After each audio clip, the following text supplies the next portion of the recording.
السلام عليكم ورحمة الله. إخوتي الأكارم، تقبل الله منا ومنكم الصيام. السواك في نهار رمضان. السواك في نهار رمضان مهم جدا ولا حرج فيه كما يظن البعض.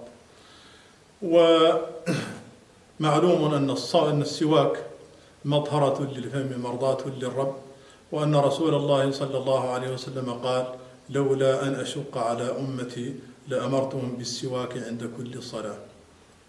لا يستثنى من ذلك الصوم، إلا أن بعض الفقهاء استثنى ما بعد الزوال، وذلك لتبقى رائحة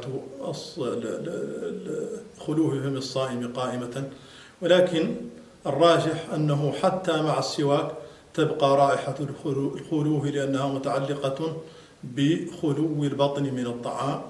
وأيضا إذا كان الله تعالى يحب رائحة فم الصائم وهو غير مستاك، فلا يعني ذلك أنه لا يحب رائحة فمه وهو مستاك، بل يحبها كما يحب الأخرى. وإنما سبب هذا الحب هو وجود الصوم ووقوعه وخلوه فم الصائم الناتج عن خلو البطن من الطعام.